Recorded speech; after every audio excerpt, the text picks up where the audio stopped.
Beleza, Richard na área. E dessa vez eu vou estar trazendo pra vocês mais um vídeo. E agora é o vídeo da Beretta M92 FS, ou só Beretta M9. Tô abrindo aqui a caixinha dela que eu fiz. Tem que ter muita proteção para não arranhar a pintura. Aqui, retirar aqui a proteção. Tirar um pedaço de isopor que protege aqui para não relar a pintura. E voilá, ela está aqui, bonita, muito bonita. Olhem só como deixa cair mesmo a caixa. E olhem só quão bonita ela é. O gatilho dela tem movimento. Aqui, olhem só.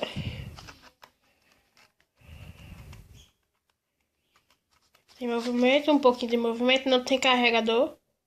É pesadinha. E tem o seletor aqui em cima dos dois lados. Tem deixa eu dobrar aqui.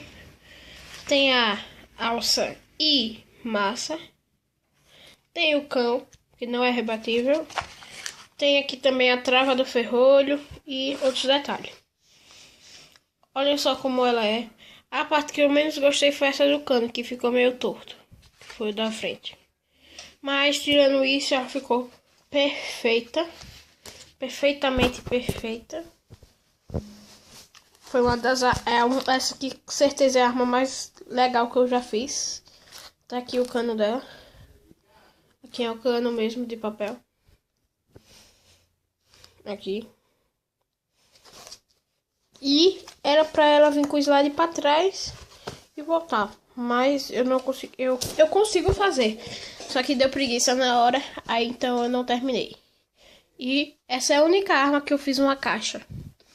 De todas as armas que eu já fiz, essa foi a única que eu fiz uma caixa só para ela. Então, tá aí, galera, aí pra você. M9 de papelão. Olha lá, alça e massa. Lugar preto. Não sei se dá pra ver aí. E, então, galera, se vocês gostaram, dê like no vídeo. E quiser me ajudar aí, pode se inscrever e compartilhar aí para seus amigos que também gostam de arma de papelão.